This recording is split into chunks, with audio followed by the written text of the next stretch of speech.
आइए देखते हैं। अब हमें और भी कुछ सवाल आ रहे हैं। देखिए, पांचवें हमारे कार्यकर्ता मुझे सवाल पूछ रहे हैं।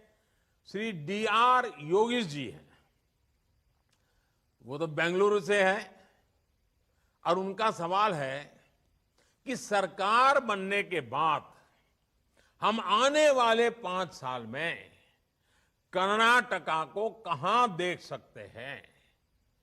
बेंगलुरु के नौजवान है तो लंबा सोचने वाले होते ही होते हैं, अच्छा सोचने वाले हैं कर्नाटका के नौजवान। देखिए, देश इस समय आजादी का अमृत महोत्सव मना रहा है। आने वाले 24-25 साल देश के लिए अमृत काल है। इनकी शुरुआत इन्हीं 5 वर्षों से होने वाली है। ये किसी सरकार की बात नहीं है, ये किसी दल की बात नहीं है, ये देश की बात है। इन 5 वर्षों की प्रगति हमारे अमृत काल की नींव होने वाली है। ऐसे में मतदाताओं को उन्हें चुनना चाहिए जिनके पास अमृत काल के लिए कुछ ब्लूप्रिंट हो। अब देखिए, मैं आपको एक आजादी के पहले का चित्र आपके सामने रखता हूं। हमारे देश में 800,000 साल की गुलामी के कालखंड में इस देश का एक भी वर्ष ऐसा नहीं था कि आजादी के लिए किसी ने कोई जंग न किया हो। इस देश का कोई इलाका ऐसा नहीं था जो कभी न कभी आजादी की जंग को ब्यूगल न बजाया हुआ, लड़ाई न लड़ी हो। लेकिन 1920 के बाद पूज्य बापू के नेतृत्व में जो बातें शुरू हुई और पूज्य महात्मा गांधी ने आजादी लेके रहूंगा का जो मुद्दा आगे बढ़ाया, फिट इंडिया का मुद्दा आगे बढ़ाया, 25 साल के भीतर है ना, 800-900 साल से हम लड़ रहे थे, लेकिन वो 25 साल ऐसे महत्व के बन गए कि 1947 में आजादी आई। अनेक परिवारों ने काम, नेताजी के नेतृत्व ने काम किया, भगत सिंह जैसे वीरों की शहादत ने काम किया, वीर सावरकर जी के पूरे परिवार के बलिदान जैसे महापुरुषों ने काम किया, लेकिन गांधी जी का उस नेतृत्व देश के सामान्य मानवी को आंदोलित कर गया। वो 25 साल का कालखंड जैसे आजादी दिला सका, वैसे ही मेरे साथियों ये 25 साल का कालखंड, ये अमृत काल समृद्ध भारत की गारंटी है। मेरे शब्द लिख के रखिए, देखो, ये विकसित भारत की गारंटी है।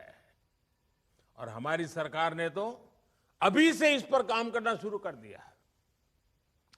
कर्नाटका हमारे इस विकास अभियान का बहुत महत्वपूर्ण हिस्सा है। कर्नाटका के विकास से भारत का विकास, फिर से मैं कहता हूं, कर्नाटका के विकास से भारत का विकास, हमारी सरकार इसी मंत्र के साथ चल रही है।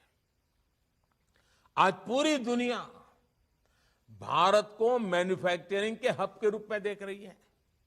आने वाले समय में बहुत सारी मेगा फैक्ट्रियां भारत में आने वाली है। इसका बहुत बड़ा लाभार्थी कर्नाटका का युवा होने वाला है। इसके लिए हमें बहुत तेज गति से कर्नाटका के इंफ्रास्ट्रक्चर को आधुनिक बनाना है, तेज गति से मल्टी मॉडल बनाना है। आज देखिए, बेंगलुरु का इंटरनेशनल एयरपोर्ट कितना आधुनिक, कितना शानदार बन चुका है। रेलवे स्टेशन भी एयरपोर्ट से कम नहीं है। बेंगलुरु मेट्रो की प्रशंसा भी पूरे देश में हो रही है। बेंगलुरु मैसूरू एक्सप्रेसवे बहुत शानदार बना है। आज पूरे कर्नाटका में ऐसे प्रोजेक्ट्स पर काम चल रहा है। अब देखिए, शिवमोगा एयरपोर्ट, बीदर एयरपोर्ट, तुमकुर में HAL की फैक्ट्री, ऐसे अनेक प्रोजेक्ट पूरे हो चुके हैं। बाकी प्रोजेक्ट पर भी हमें बहुत कम समय में काम पूरा करना है। इसके लिए डबल इंजन सरकार, और वो भी कर्नाटका में पूर्ण बहुमत वाली भाजपा की स्थिर और मजबूत सरकार होना बहुत आवश्यक है। हम अगले 5 साल में ऐसा कर्नाटका बनाने वाले हैं जहां मेरे गांव का सामर्थ्य, मेरे किसानों का सामर्थ्य, मेरी माताओं बहनों का सामर्थ्य, मेरे नौजवानों का सामर्थ्य, मेरे दलित भाई बहनों का सामर्थ्य, मेरे आदिवासी भाई बहनों का सामर्थ्य, ये शक्ति, ये सामर्थ्यवान बने, सशक्त बने, समर्थ हो, संवेदनशील हो और हम सब मिलकर के दिल्ली की सरकार हो या कर्नाटका की सरकार, मैं हूं या आप हो, कर्नाटका का विकास देश का विकास, देश को गति देने के लिए कर्नाटक का विकास, हमें पूरी सक्षमता के साथ आगे बढ़ना है, विश्वास के साथ आगे बढ़ना है। साथियों, इन्हीं वजह से आज कर्नाटका की जनता बीजेपी की पूर्ण बहुमत की स्थिर और मजबूत सरकार बनाने के तैयार है। साथियों, ये मेरा सौभाग्य है कि मुझे आप सबसे आज बूथ लेवल के लाखों कार्यकर्ताओं के दर्शन करने का भी सौभाग्य मिला है, आपसे बातचीत करने का भी सौभाग्य मिला है और मैं आश्वस्त हो गया हूं कि इस बार सारे रिकॉर्ड तोड़ करके भारतीय जनता पार्टी को कर्नाटका की जनता विजयी बनाने वाली है, आशीर्वाद देने वाली है। लेकिन साथियों,